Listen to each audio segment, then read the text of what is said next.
Hello everyone, legal concept YouTube channel में आप सभी का स्वागत है। और आज का जो मेन टॉपिक है वो बेसिकली बेस्ड है कि बिहार जुडिशरी की तैयारी कैसे करें, क्योंकि बीपीएससी ने अभी हाल ही में जुडिशरी की डेट डिक्लेयर कर दिया है और जो 9 अगस्त को होने जा रही है। कहने का मतलब है कि ये परीक्षाओं में आपके पास इस समय अप्रॉक्सीमेटली 40 डेज अभी भी बचे हैं। इसलिए आपको कैसे तैयारी करना है, किन सब्जेक्ट में कितना टाइम देना है, उसको आज मैं बताऊंगा। और मैं आज स्टार्ट करता हूं कि अब देखते हैं कि बिहार जुडिशरी में कौन कौन से सब्जेक्ट रखे गए हैं, उनके बारे में बताते हैं। तो आपको पता है कि बिहार जुडिशरी में 2 पेपर होते हैं। पहला पेपर लॉ का होता है जिसमें 150 क्वेश्चन होते हैं और 150 मार्क्स भी होता है, यानी कि एक क्वेश्चन जो होता है वो 1 मार्क का होता है। और दूसरा जो पेपर होता है, यानी सेकंड पेपर होता है, वो होता है जीएस का, जनरल स्टडीज का, और उसमें 100 क्वेश्चन पूछे जाते हैं। और सेम कंडीशन है कि उसमें भी 1 क्वेश्चन 1 मार्क लाट है और उसमें टोटल 100 क्वेश्चन और 100 मार्क्स हो गए। इसका मतलब टोटल 250 मार्क्स के पूरा एग्जामिनेशन ये प्री का होता है। और दूसरी चीज़ ये है कि इस एग्ज़ाम में जो नंबर ऑफ सीट्स है वो 221 है और इसी का 10 टाइम्स जो है प्रीलिमिनरी एग्जाम में क्वालिफाई कराया जाएगा, क्योंकि बीपीएससी ने अपने नोटिफिकेशन में साफ साफ क्लियर कर दिया है कि केवल 10 times he, number of vacancy के 10 टाइम्स लोग ही प्री में क्वालिफाई कराए जाएंगे। इसका मतलब अगर हम 221 में 10 टाइम्स मल्टीप्लाई करें तो टोटल 2210 लोग, यानी 2000 लोग बेसिकली अप्रॉक्सीमेटली क्वालिफाई करेंगे। और इस एग्जाम में लगभग 27,000 लोग ने अप्लाई किया है। और ये लोग इतने एग्जाम में, इतने परीक्षार्थी में आपको क्वालिफाई होना है, 2000 में आना है। तो इसी के विषय में हम बताते हैं कि क्या कैसे करना है। सबसे बड़ी बात इसमें है कि इसमें कोई नेगेटिव मार्किंग नहीं है, इसलिए आप उन क्वेश्चन को भी अटेम्प्ट कर सकते हैं जिनमें आप डाउट है या आपको पता नहीं है, तो इसमें आप अटेम्प्ट करने में आपका कोई नुकसान नहीं है, क्योंकि इसमें कोई नेगेटिव मार्किंग नहीं है। अब हम देखते हैं कि लॉ के पेपर में क्या क्या पूछे जाते हैं। तो यहाँ पे आपको पता है कि 150 क्वेश्चन लॉ के हो गए और 100 क्वेश्चन जीएस हो गए। 150 क्वेश्चन में क्या क्या सब्जेक्ट रखे गए ये आपको जानना बहुत जरूरी है, क्योंकि बेसिकली बहुत से लोग ऐसे स्टूडेंट ऐसे होते हैं जिनको एक्यूरेट सब्जेक्ट का नॉलेज नहीं होता कि ये सब्जेक्ट भी है, उनको बाद में पता चलता है, इसलिए यहाँ पे उनको जानना जरूरी है। तो पहले है constitutional law and administrative law. जो फर्स्ट टॉपिक है, फर्स्ट सब्जेक्ट है, वो कॉन्स्टिट्यूशनल लॉ और एडमिनिस्ट्रेटिव लॉ को रखा गया है। दूसरा है हिंदू लॉ और मुस्लिम लॉ, यानी पर्सनल लॉ को भी प्री के सिलेबस में रखा गया है। फिर टीपीए यानी ट्रांसफर ऑफ प्रॉपर्टी एक्ट, यानी संपत्ति अंतरण अधिनियम भी रखा गया है। फिर इंडियन एविडेंस एक्ट है, सीपीसी है, सीआरपीसी, कंपनी लॉ। ये हो गए आपके मेजर सब्जेक्ट। ये मेजर सब्जेक्ट के साथ साथ कुछ माइनर सब्जेक्ट भी है, मैं इनको बताता हूँ। जैसे माइनर सब्जेक्ट क्या क्या है, एनआई एक्ट है, सेल्स ऑफ गुड्स एक्ट है, फिर एसआरए है यानी स्पेसिफिक रिलीफ एक्ट, फिर आर्बिट्रेशन एंड कॉन्सिलेशन एक्ट यानी मध्यस्थता और सुलह अधिनियम भी है, और इसके साथ साथ ट्रस्ट न्यास अधिनियम भी है, इक्विटी और पार्टनरशिप एक्ट है। और स्मॉल काजेस कोर्ट को भी सिलेबस में डायरेक्टली नहीं लेकिन इनडायरेक्टली रूप से रखा गया, क्योंकि इसमें क्वेश्चन कभी कभी प्री में 1-2 क्वेश्चन आ जाते हैं। तो अब यहाँ पे हमारी स्ट्रेटजी क्या होनी चाहिए, हमें इतने सब्जेक्ट की तैयारी पीटी में करना है तो हम कैसे तैयारी करें। तो ये चीज़ तो आपको पता है कि जितने यहाँ से लेकर के यहाँ तक जो मेजर एक्ट है उनको तो हर स्टूडेंट लगभग पढ़ता है, लेकिन इन माइनर एक्ट के बारे में उसको टाइम नहीं मिलता है और उसका उस पर फोकस भी नहीं होता है। ये विशेषता जब एग्जाम की डेट क्लियर हो जाती है तब यहाँ पे ये घबराहट की स्थिति होती है कि इस सब्जेक्ट को हम कैसे तैयार करें। इसलिए मेरा फोकस जो है आज के क्लास में इन माइनर सब्जेक्ट के बारे में। तो माइनर सब्जेक्ट में हम आपको एक सिंपल सा एग्जाम्पल उठाते हैं। इसमें एक बताते हैं कि जैसे हमें एनआई एक्ट में, सेल्स ऑफ गुड्स एक्ट में, या सारे में, ट्रस्ट में, इक्विटी में, या फिर आर्बिट्रेशन एक्ट में कैसे तैयारी करना है, क्योंकि इन माइनर एक्ट से करीब 4 क्वेश्चन, 5 क्वेश्चन, 3 क्वेश्चन लगभग पूछे गए हैं। और ये बेसिकली हैं, जैसे आप देखिए एनआई 1, 1 2 3 4 5 6 7 8 इट मीन्स लगभग 7 to 8 माइनर एक्ट हैं। इसमें हम देखा जाए तो इसमें 30 से 40 क्वेश्चन बनते हैं जो अपने आप में वेरी इंपॉर्टेंट है और ये आपके पीटी क्वालिफाई करने में बहुत ही डिसाइडिंग फैक्टर होते हैं। इसलिए आपको मेजर के साथ साथ माइनर पर विशेष फोकस करने की जरूरत है। अगर आप इसको फोकस नहीं करेंगे तो आप यकीन मानिए कि आप कुछ नंबर से, कुछ मार्क्स से आपका प्री में हो सकता ना हो। इसलिए अब हम आज एनआई एक्ट उठाते हैं कि एनआई एक्ट को कैसे तैयार करना है, हमें कैसे पढ़ना है, किन चैप्टर को पढ़ना है, किन चैप्टर को छोड़ना है, कौन कौन से सेक्शन इंपॉर्टेंट हैं। तो अभी हमारा फोकस फिलहाल पीटी के लिए है तो हम पीटी को फोकस करते हैं। उसके बाद देखते हैं कि इसमें कौन कौन से सेक्शन इंपॉर्टेंट हैं। तो सबसे पहले हमें पता है कि नेगोशिएबल इंस्ट्रूमेंट एक्ट जो है 1881 का है, ठीक है। उसके बाद अभी जब हम पढ़ेंगे तो यहाँ पे देखेंगे कि ये एक्ट आखिर एक्ट नंबर इसका क्या है। ये एक्ट जब जिस ईयर में ये बनाया गया है, इनेक्ट किया गया, उसका एक्ट नंबर क्या है। तो यहाँ आपको पता है कि ये एक्ट नंबर जो है वो 26/1881, यानी जब 1881 में एक्ट बनाया जा रहा था तो एनआई एक्ट का सीरियल नंबर कितना था, 26 था। ये प्रिलिमिनरी एग्जाम के लिए बहुत इंपॉर्टेंट है और अक्सर एग्जाम में पूछा भी गया है। तो इस पर हम टॉपिक फोकस करते हैं। फिर दूसरा देखते हैं कि ये जो एनआई एक्ट है उसका प्रियम्बल क्या है, उसकी उद्देश्य क्या है, आखिर इसका उद्देश्य क्या है। तो जब हम उद्देश्य को हम देखेंगे तो ये वर्ड मिलेंगे आपको कि to define and to amend the law relating to negotiable instrument, यानी कि जो परक्राम लिखित अधिनियम से संबंधित जो भी विधि है उनको क्या करना, परिभाषित करना और उसमें संशोधन करना। ये मेन इस एक्ट का मेन उद्देश्य है। तो कभी कभी प्री में भी पूछा जाता है कि आखिर एनआई एक्ट का प्रियम्बल क्या है।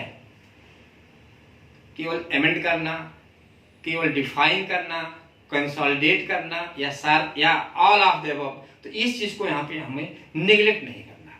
उसके बाद हम आते हैं, अब देखते हैं कि एक बहुत इंपॉर्टेंट है, जैसा कि हम कोई भी पढ़ते हैं मेजर सब्जेक्ट या माइनर सब्जेक्ट, कि उस एक्ट का आखिर इन्फोर्समेंट डेट क्या है, on which date such act come into force.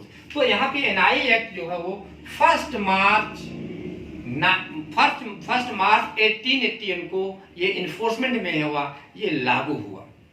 तो ये बेसिकली ये चीज है कि ये लागू कब होता है। यहां से पीटी के क्वेश्चन बनने स्वाभाविक है और बने भी हैं, ठीक है। अब उसके बाद हम देखते हैं कि स्टार्ट करते हैं कि सेक्शन 2 पे आते हैं, क्योंकि सेक्शन 1 में दिया हुआ है कि सेक्शन 1 में सिर्फ इतना दिया है कि इस एक्ट का पूरा नाम क्या है। इस एक्ट का पूरा नाम पता है, नेगोशिएबल इंस्ट्रूमेंट एक्ट 1881। सेक्शन 1 यही बताती है कि नेगोशिएबल इंस्ट्रूमेंट 1881 ही इसका पूरा नाम है, यानी परक्राम लिखित अधिनियम 1881, ठीक है। अब सेक्शन 2 यहाँ पे रिपील्ड कर दी गई, निरसित कर दी गई, इस एक्ट से निकाल दी गई है। तो बहुत इंपॉर्टेंट है, यहाँ पे प्री में क्वेश्चन बन सकता है कि आखिर किस एक्ट के द्वारा वो रिपील्ड कर दी गई है। तो आपको पता है कि ये it is repealed by the amending act 1889। कौन से सेक्शन के, इसके सेक्शन 2 के द्वारा ये मेन सेक्शन 2 को डिलीट कर दिया गया, रिपील्ड कर दिया गया। तो ये बहुत इंपॉर्टेंट है, ये भी प्री में क्वेश्चन पूछा जाता है, ठीक है। अब यहाँ पे हम देखते हैं कि सेक्शन 3 में क्या दिया हुआ। तो ये सेक्शन 3 बहुत छोटा है, ये इंटरप्रिटेशन क्लास यानी निर्वचन खंड है, परिभाषा खंड है। तो इसमें केवल एक ही वर्ड को डिफाइन किया गया, वो है बैंकर। बैंकर को परिभाषित किया गया कि बैंकर में होता क्या है। तो बैंकर में क्या होता है, तो इसके परिभाषा में दिया गया डिफिनेशन में कि any person acting as a banker, ऐसा व्यक्ति जो बैंकर के रूप में काम करता है। एंड और पोस्ट ऑफिस सेविंग बैंक, उसमें क्या है कि पोस्ट ऑफिस सेविंग बैंक आता है, यानी जो डाकघर का बचत बैंक होता है वो भी उसमें आता है। ये बैंकर की डेफिनेशन है, जानना चाहिए। तो अब इसके बाद अब हम ये जानना चाहेंगे, इतना पढ़ने के बाद हमें ये चीज मालूम करना है कि आखिर इसमें और क्या पढ़ना है। तो सिर्फ इसमें 2 चैप्टर पढ़ने हैं। चैप्टर 2 पढ़ना है जो कि कहां से है, सेक्शन 4 से 25 तक है, और चैप्टर 17 पढ़ना है जो 138 से 148 है। इससे ज्यादा प्री के लिए पढ़ना जरूरी नहीं है, क्योंकि ये फिर वेस्ट ऑफ टाइम होगा। अब देखिए, तो यहाँ पे चैप्टर 4 में थोड़ा डिस्कशन करते हैं कि आखिर चैप्टर 4 में कौन कौन से सेक्शन पढ़ने हैं हमें। चैप्टर 4 में भी 4 से लेके 25 है, इसका मतलब 21 सेक्शंस हैं। क्या उन 21 सेक्शन में को भी सब पढ़ना है? आप एक बार जनरल रीडिंग जरूर करेंगे, लेकिन जो बेसिक सेक्शन इसमें इंपॉर्टेंट उसको मैं बता देता हूँ। देखिए, जब हम चैप्टर 2 को पढ़ेंगे तो सबसे पहले हम सेक्शन 13 से शुरुआत करेंगे, सेक्शन 13 से स्टार्टिंग करेंगे। क्यों स्टार्टिंग करेंगे? क्योंकि सेक्शन 13 में ये क्लियर किया गया है कि नेगोशिएबल इंस्ट्रूमेंट में क्या क्या आता है, यानी प्रक्रम लिखत में कौन कौन सी चीजें आती हैं। तो इसमें नेगोशिएबल इंस्ट्रूमेंट में दे दिया है सेक्शन 13 में कि 3 चीजें आती हैं। पहली बात, सेक्शन 4 के तहत प्रॉमिसरी नोट्स आता है। उसके बाद सेक्शन 5 में क्या आता है? बिल ऑफ एक्सचेंज आता है, यानी कि विनिमय पत्र आता है। और सेक्शन 6 में चेक आते हैं। ये सेक्शन 13 में दे दिया गया कि इन तीनों को हम क्या बोलते हैं? नेगोशिएबल इंस्ट्रूमेंट बोलते हैं, प्रक्रम लिखत बोलते हैं। ठीक है। अब इसके बाद अब इनको हम पढ़ेंगे, इनका स्टडी करेंगे हम अपने बैरक से। तो उसमें सिर्फ इतना देना कि सेक्शन 4 में जो प्रॉमिसरी नोट होता है उसमें क्या होता है कि इसमें कोई प्रॉमिस किया जाता है किसी पर्सन को, इसमें किसी वो कैसा होगा, वो अनकंडीशनल होगा, असर्त होगा, वो सिग्नेचर इसमें किया जाएगा और उसके साथ साथ उसमें सर्टेन अमाउंट होंगे। इन सारी बातों का इसमें मेंशन किया गया है कि प्रॉमिसरी नोट में क्या होता है, यानी वचन पत्र में क्या होता है। विनिमय पत्र में भी ऐसे देखना है कि बिल ऑफ एक्सचेंज में ये बातें होती हैं, और यही चीज चेक में भी देखना है कि आखिर विनिमय पत्र और चेक में क्या डिफरेंस है, जिसको आपको चूंकि पीटी एग्जाम देना है इसलिए आपको यहाँ पे प्री के पॉइंट व्यू से एक बार डायरेक्ट का स्टडी करना। बाकी इसमें बहुत परेशान होने की जरूरत नहीं है। ठीक है। तो अब देखिए, यहाँ 6 तक हो गया। फिर सेक्शन 7 में क्या दिया है? इसमें कुछ डिफिनेशन दी गई, कुछ परिभाषाएं दी गई कि जैसे ड्रावर कौन है, ड्रावी कौन है, और drawer in the case of need कौन है, यानी कि जो लेखीवाल है, जिगरी वाल है, कुछ ऐसी परिभाषाएं दी गई, उनको आपको समझना होगा। क्योंकि यहां से क्वेश्चन बन सकता है कि a person who make the check is called drawer, drawee, during the case. इसलिए आपको बेसिक कंसेप्ट यहाँ पे, इसलिए आप सेक्शन 7 को भी अच्छे से पढ़ेंगे। ठीक है। अब आता है सेक्शन 8 में, ये बात करता है होल्डर की, बात करता है कि होल्डर कौन है, धारक कौन है। तो ये साफ साफ बता दिया गया कि धारक कौन है। तो जो किसी इंस्ट्रूमेंट को, जो किसी प्रक्रम लिखत को क्या करने वाला है, जिसका उसके पास कब्जा है, अपने नाम से कब्जा है, अपने नेम से पोजेशन है, वो होल्डर कहलाएगा। और दूसरी कंडीशन में होल्डर कौन होगा? जो किसी अन्य पर्सन पे कोई ऋण बकाया है, कोई मनी ड्यूज है, उसको जो वसूलने का अधिकार है, वो भी क्या होगा? होल्डर होगा। और तीसरा कंडीशन है होल्डर होने की कि अगर कोई इंस्ट्रूमेंट खो जाता है, नष्ट हो जाता है, उस कंडीशन में उस इंस्ट्रूमेंट का पाने का जो हकदार व्यक्ति है वो कौन होगा? होल्डर होगा। तो इन 3 चीजों को हम होल्डर में क्या करेंगे? इंक्लूड करेंगे। उसके बाद होल्डर के बाद सेक्शन 9 में दिया है होल्डर इन ड्यू कोर्स, यानी कि सम्यक अनुक्रम धारक कौन होता है। तो इसको भी थोड़ा देखना है कि सेक्शन 9 में जब कोई सी धारक क्या करता है कि किसी नेगोशिएबल इंस्ट्रूमेंट के को कंसिडर देने के साथ, प्रतिफल के साथ साथ खरीद लेता है गुड फेथ में, तो वो होल्डर इन ड्यू कोर्स रहता है। फिर अब सेक्शन 11, 12 और 15 को एक राउंड आपको पढ़ना है, देर से देखना है, क्योंकि इसमें मेजर क्वेश्चन बहुत नहीं बनेंगे। बहुत हो सकता है कि वो मैचिंग में कर सकता है कि इसमें कि section which of the following is not properly matched, तो अब इसमें सेक्शन का वो ऊपर नीचे कर सकता है, इसलिए आप उसको एक बार देखिएगा। इसमें बहुत माइंड को अप्लाई नहीं करना है। फिर आ जाता है यहाँ पे सेक्शन 15 में इंडोर्समेंट के बारे में दिया गया है। ठीक है। अब 16 में इंपॉर्टेंट चीज दिया है कि इंडोर्समेंट जो होता है इन ब्लैंक होता है या फिर इन फुल होता है, यानी कि जो इंडोर्समेंट है यानी पृष्ठांकन होता है वो इन ब्लैंक मतलब क्या होता है? निरंक, खाली, और इन फुल मतलब पूर्ण, यानी निरंक पृष्ठांकन और पूर्ण पृष्ठांकन। इसमें थोड़ा सा अंतर है कि जब इंडोर्समेंट इन ब्लैंक होता है तो उसमें क्या होता है कि जो इंडोर्सर होता है वो उसमें केवल नाम भरता है, ओनली नेम डाल देता है कि किसको ये इशू किया जा रहा है, वो नेम कर देने से क्या हो जाता है, वो इंडोर्समेंट इन ब्लैंक होता है। लेकिन जब वो नाम के साथ साथ उसमें अमाउंट भी डाल देता है, डेट भी डाल देता है, तो इंडोर्समेंट इन फुल हो जाता है, यानी पूर्ण पृष्ठांकन होता है। तो इसको आपको थोड़ा सा समझना है। वो क्वेश्चन बना सकते हैं कि अगर किसी चेक में केवल नाम दिया गया है, केवल नाम लिखा गया है, तो कैसा होगा चेक? वो फिर वो इंडोर्समेंट इन ब्लैंक होगा, इंडोर्समेंट इन फुल होगा, वो चेक होगा या चेक नहीं होगा, ये सब सारी बातों को प्री के एग्जाम में पूछा जा सकता है। ठीक है, अब आते हैं कि सेक्शन 17-18 पर भी थोड़ा सा इसमें देखते हैं। 17 में दिया गया कि एम्बिगस इंस्ट्रूमेंट, यानी जो संदिग्धार्थी लिखत होते हैं उनके बारे में क्या है कि अगर कोई इंस्ट्रूमेंट बनाया गया उसमें किसी बात की संदिग्धता है, एम्बिग्युइटी उत्पन्न होती है, तो उसके बारे में 17 में बताया गया।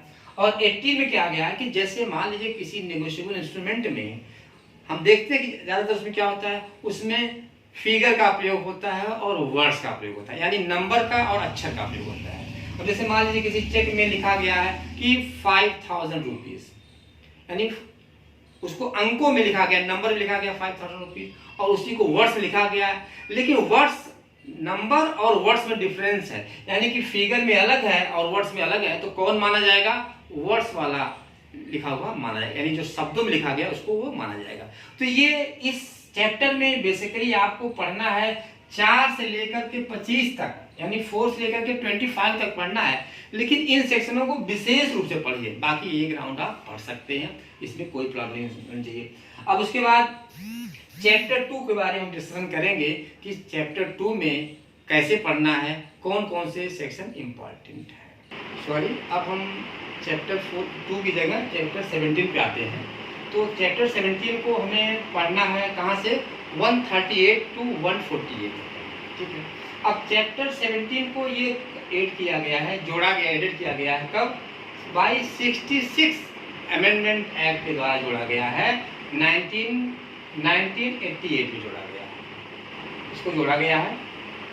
तो अब सबसे इंपॉर्टेंट चीज यहाँ पे देखना ये है कि अब 138 से लेकर के 148 में हमें क्या क्या चीजें पढ़ना। एक बार आप पूरा पढ़ सकते हैं, लेकिन फिर भी इसमें भी कुछ सेक्शन है जिनका बहुत इंपॉर्टेंट ध्यान देना है, क्योंकि इसमें इस पूरे चैप्टर में सबसे ज्यादा 2018 में क्या किया गया है, अमेंडमेंट किया गया है, ये बहुत इंपॉर्टेंट है। इस चैप्टर को मैक्सिमम क्वेश्चन इससे पूछने के चांसेस हैं। तो अब देखते हैं कि 138 में क्या होता है कि डिसऑनर ऑफ द चेक होता है, यानी जब चेक का क्या हो जाता है, अनादर हो जाता है। अनादर कैसे होता है कि जब या तो चेक में सफिशिएंट अमाउंट नहीं है या अमाउंट है ही नहीं, या तो उसमें पर्याप्त धन नहीं है या धन ही नहीं है, दोनों कंडीशन में उसको क्या जाता है कि उसका जो चेक बाउंस हो गया, यानी वो अनादर हो गया। ठीक है, तो अब यहाँ देखते हैं कि इसके होने के लिए क्या कंडीशन है। तो पहली कंडीशन दिया है कि वो जो चेक में जो मेंशन डेट दी गई, जिस डेट में वो चेक बनाया गया है, जो उसमें डेट उस चेक में डाला गया है, उसके 6 महीने के अंदर वो चेक बैंक में प्रोड्यूस होना चाहिए। तो यहाँ पे मैं एक ही बताना चाहूंगा कि ये जो 6 महीने का कंसेप्ट है अब वो 3 महीने कर दिया गया, यानी कि 6 मंथ की जगह 3 मंथ कर दिया गया। 3 मंथ कर दिया गया, कब किया गया है, ये भी क्वेश्चन पूछता है कि जो 6 मंथ की डेट थी वो 3 मंथ में कन्वर्ट कर दी, कब, तो इसको RBI के जियो के द्वारा कर दिया गया। और ये 1 अप्रैल 2012 को यह लागू हो गया कि अब 1 अप्रैल 2012 से कोई भी चेक 6 मंथ की जगह 3 मंथ के अंदर वो बैंक में प्रोड्यूस करना जरूरी है। तो ये पहली कंडीशन है कि 3 मंथ में बैंक को प्रोड्यूस किया गया। दूसरा दे रहा है कि जब वो चेक बाउंस होता है, डिसऑनर होता है, तो उसकी नोटिस जो चेक का मेकर है, यानी चेक का जो रचयिता है, उसको 30 डेज के विद इन उसको इन्फॉर्म की जाएगी। तो दूसरी कंडीशन 30 डेज की होगी, और वह नोटिस पाने के 15 डेज के भीतर जो चेक का मेकर है, जो उसका रचयिता है, वो बैंक में सफिशिएंट अमाउंट क्रेडिट कर देगा या डाल देगा। अगर ऐसा नहीं होता है तो ये प्रिजम्पशन की जाएगी कि किसी पर्सन ने सेक्शन 138 NI एक्ट के तहत एक ऑफेंस किया है। तो ये मुख्य प्रश्न इसमें आता है कि ये जो तीनों, ये जो डे का कंसेप्ट है, टाइम का कंसेप्ट है, 3 मंथ्स, 30 डेज, 15 डेज, ये कंसेप्ट में पूछा जाता है। तो अब यहाँ पे एक चीज और देखते हैं कि अगर कोई पर्सन चेक बाउंस का ऑफेंस करता है तो उसमें कितना पनिशमेंट, ये भी जानना बहुत जरूरी है, क्योंकि ये भी एग्जाम के पॉइंट ऑफ व्यू से बहुत जरूरी है। तो सबसे पहले आप देखिए तो यहाँ पे दिया है कि 2 years इम्प्रिजमेंट, यानी 2 वर्ष तक का कारावास हो सकता है, या ट्वाइस क्या है, यानी कि जो चेक में मेंशन अमाउंट है उसका ट्वाइस जो है वो क्या लग सकता है, वो फाइन लग सकती है या पेनाल्टी लग सकती है। यहाँ पे चेक में जो अमाउंट दिया गया उसका जस्ट डबल तक कोर्ट क्या कर सकता है, फाइन इम्पोज कर सकता है। तो ये दोनों पॉइंट यहाँ पे ध्यान देने की जरूरत है, क्योंकि पीटी एग्जाम में क्वेश्चन यहाँ से बनने की पूरी उम्मीद है। अब हम आते हैं, देखते हैं कि अब आगे कौन कौन से सेक्शन हमें पढ़ना है। आपको 138 से 148 तक सारे सेक्शन पढ़ना है, लेकिन इसमें भी कुछ इंपॉर्टेंट सेक्शन है, उसको मैं यहाँ पे क्लियर कर रहा हूँ। अब 139, 140 भी आप देर से देख लेंगे, जनरली इसमें क्वेश्चन पूछा जा सकता है। अब 141 में क्या दिया है कि कोई ऑफेंस जो चेक बाउंस का ऑफेंस है किसी कंपनी के द्वारा किया जाता है, तो उस कंडीशन में क्या क्या कंडीशन होगी, सारी प्रोसीडिंग इसमें दी हुई है। अब यहाँ पे 142 बहुत इंपॉर्टेंट जानना जरूरी है। क्यों? क्योंकि जब ऑफेंस होगा तो यहाँ पे क्वेश्चन पूछा जा सकता है कि जो एनआई एक्ट के तहत ऑफेंस होता है उसका ट्रायल किसके द्वारा, कौन सा कोर्ट ट्रायल करेगा, कौन सा कोर्ट उसका कॉन्ग्रेस करेगा। यहाँ पे कांग्रेस वर्ड यूज हुआ है, तो उसका कांग्रेस करने वाला कोर्ट कौन सा है, तो यहाँ पे दिया कि मेट्रोपॉलिटन मजिस्ट्रेट यानी महानगर मजिस्ट्रेट या फर्स्ट क्लास जुडिशियल मजिस्ट्रेट उसका कॉन्ग्रेस लेगा, यानी ऐसे मजिस्ट्रेट ही उस मामले का ट्रायल करने के लिए कॉम्पिटेंट है। तो अब एक चीज और ध्यान देना है डेटा यहाँ पे कि जब कोई भी एनआई एक्ट के तहत कोई भी ऑफेंस होता है तो ऑफेंस होने यानी कि जिस दिन चेक डिसऑनर किया गया उस डेट से विदिन वन मंथ वो उसके बारे में कोर्ट में कंप्लेंट करना जरूरी है। अगर 1 महीने के अंदर यानी विदिन 1 मंथ कंप्लेंट फाइल नहीं होता है और सफिशिएंट ग्राउंड अगर नहीं दिया जाता है तो कोर्ट जो है इस केस को नहीं मेंटेन नहीं होगा कोर्ट में। ये तीनों कंडीशन आपको याद रखना है प्री के पॉइंट ऑफ व्यू से, first class magistrate, metropolitan magistrate और 1 मंथ, और बाकी ये डेटा आपको याद रखना है। अब हम आते हैं कि 142 ए में भी अमेंड किया गया है, तो इसमें भी आपको देखना है 2018 में भी अमेंड किया गया, जहाँ पे भी ए जुड़ा हुआ है वहाँ पे आपको देखना है। जैसे 143 में दिया गया है, क्या दिया गया कि 143 में दिया गया कि जो एनआई एक्ट के मामले का केसेस का जो ट्रायल होगा उसका समरी ट्रायल होगा। समरी ट्रायल आपको पता है, आप जब सीआरपीसी में पढ़ेंगे तो समरी ट्रायल के बारे में प्रोविजन 260 से 265 में दिया गया है। समरी ट्रायल इसलिए बनाया गया है क्योंकि इसमें ज़्यादा एविडेंस की जरूरत नहीं पड़ती है, ना ही केस को ज़्यादा पेंडिंग किया जाता है, इसका डिसीजन बहुत जल्दी टाइम में होता है, इसलिए इस केस को हम समरी ट्रायल के रूप में इसमें ट्रायल किया जाता है। तो ये कभी पूछता है कि जो एनआई एक्ट के मामले हैं वो कैसे ट्रायल होंगे, उसका समरी ट्रायल होता है, वारंट ट्रायल होता है, क्या ट्रायल होता है, उसका आंसर होगा आपको समरी ट्रायल दिया जाता है। अब 143A में इसमें भी इन सेक्शन में भी जो 2018 में मेजर अमेंडमेंट किया गया है उसमें एक बात जोड़ी गई है। क्या जोड़ा गया है कि एंटरिंग कंपनसेशन की बात की गई है। किसको की गई है? अब मान लो जिसके फेवर में चेक बनाया गया है, अब उसको इतना टाइम लग जाएगा तो उसका तो बहुत नुकसान हो जाएगा, इसलिए कोर्ट ने यहाँ उसके रेमेडी के लिए, उसके रिलीफ के लिए कहा है कि उस पर्सन को 20% चेक में जो अमाउंट मेंशन किया गया उसका 20% उसको जमा करना पड़ेगा। ये इंपॉर्टेंट चीज यहाँ पे है, ये 20% का एंटरिंग कंपनसेशन। तो ये इतने सेक्शन के साथ साथ अब आगे देखते हैं कि और कौन कौन सेक्शन इंपॉर्टेंट है। तो सेक्शन 145 में आते हैं, तो उसमें दिया है कि जो एविडेंस लिए जाएंगे वो एफिडेविट के होंगे। अब ऐसा क्यों है? क्योंकि हमें पता है कि जब एविडेंस एफिडेविट पे लिया जाता है तो उसमें क्या बोलते हैं, जुडिशियल प्रोसीडिंग बोलते हैं, न्यायिक कार्रवाई बोलते हैं। जब हम सीआरपीसी में देखेंगे जुडिशियल प्रोसीडिंग डिफाइन किया गया है कि when evidence is taken on oath, यानी कि जो भी एविडेंस लिया जाएगा उसमें जुडिशियल प्रोसीडिंग स्टार्ट हो जाएगा। तो ये 146 में दे रहा है कि जो बैंक की स्लिप होगी उसका एविडेंसरी वैल्यू क्या है, यानी जब जो व्यक्ति बैंक में चेक को प्रोड्यूस करेगा या कुछ पेड करेगा तो उसमें उसको बैंक रसीद देगा, तो उस रसीद के बारे में दे रहा है कि वो रसीद जो होती वो प्राइमा फेसाई एविडेंस होगी, उस पर्सन ने उस चेक को बैंक में प्रोड्यूस किया था, इस बात का वो प्राइमा फेसाई एविडेंस माना जाएगा। और उसके लिए क्या दिखाएगा, वो बैंक की स्लिप दिखाएगा।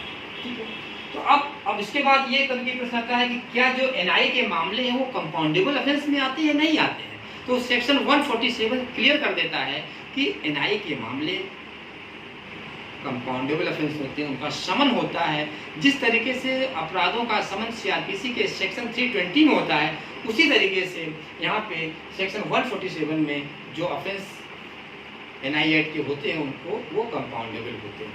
लेकिन यहाँ पे एक चीज़ और ध्यान देना है कि अगर कोई भी चीज़ सीआरपीसी की इससे कंट्राडिक्टरी होती है तो वहाँ यहाँ पे ये इस एक्ट के द्वारा किया गया ऑफेंस जो है वो कंपाउंडेबल होगा, उसका कंट्राडिक्टरी का कोई इफेक्ट नहीं होगा। तो 147 कंपाउंडेबल ऑफेंस की बात करता है, इसको हम सेक्शन 320 सीआरपीसी से थोड़ा जोड़ के देखेंगे भी। अब इसके बाद जो सबसे इम्पोर्टेंट सेक्शन है वो है सेक्शन 148। इसलिए इम्पोर्टेंट है क्योंकि ये 2018 में इस सेक्शन को जोड़ा गया है। ये पूछा जाएगा कि कौन सा सेक्शन जोड़ा गया है, वो सेक्शन 148। ठीक है, इसमें क्या कहा गया है? इसमें कहा गया कि power of appellate court against pending conviction, यानी कि अपीलेट कोर्ट में जो कन्विक्शन का मामला पेंडिंग चल रहा है उसके बारे में क्या अपीलेट कोर्ट को पावर है। तो यहाँ पे पावर अपीलेट कोर्ट की ये है कि वो क्या करेगी कि उसमें 20% उस जो चेक में मेंशन रहा अमाउंट है उसका 20% या तो फाइन के रूप में या कंपनसेशन के रूप में वो क्या करेगी, कोर्ट पहले उसको जमा करवा लेगी बैंक कोर्ट में। उसके बाद लेकिन ये जो 20% अमाउंट कंपनसेशन या फाइन होगा, इसमें जो 143A के तहत जो अंतरिम कंपनसेशन है इसमें इसका कोई कंट्राडिक्शन नहीं होगा। इसका मतलब अगर अंतरिम कंपनसेशन किया गया है और वो जमा भी किया गया उसके बाद भी 20% फाइन कोर्ट यहाँ पर भी इम्पोज अपीलेट कोर्ट कर सकता है। तो ये कंसेप्ट 20% का बहुत इंपॉर्टेंट है, ये यहाँ भी दिया हुआ है और ये 20% 143 यहाँ, ये दोनों कंसेप्ट यहाँ समझना है। और एक चीज़ है कि ये जो 20% फाइन और कंपनसेशन की बात की गई है वो विदिन 60 डेज उसको क्या करना होगा, जमा करना होगा। अगर वो कोर्ट को कोई सफिशिएंट ग्राउंड देता है या रिक्वेस्ट करता है तो कोर्ट 60 के साथ साथ 30 डेज यानी टोटल 90 डेज का ही उसे रिलीफ मिल सकता है। ये इन सब चीज़ों को आपको ध्यान देना है। और जो आज के लेक्चर में बताया गया है इन सारे टॉपिकों पर इन पे क्वेश्चन निश्चित रूप से बनेगा और आपको अपना नोट्स बनाते समय, शार्ट नोट्स बनाते समय इन सेक्शनों का ध्यान देंगे तो जो भी 5 to 6 क्वेश्चन एनआई एक्ट के बिहार से पूछे गए हैं या किसी भी एग्जाम में पूछे गए हैं, एमपी वगैरह में भी पूछ जाते हैं, मुझे नहीं लगता कि आपको सॉल्व करने में कोई दिक्कत आएगी। इसलिए इस तरीके से आप पढ़ेंगे तो आपके सारे क्वेश्चन सॉल्व हो जाएंगे। अब हम इसके साथ साथ नेक्स्ट क्लास में हमारा टारगेट है कि हर मॉड्यूल को स्टार्ट करना। इसके बाद हम नेक्स्ट क्लास में आपको पार्टनरशिप एक्ट के बारे में बताएंगे। Thank you.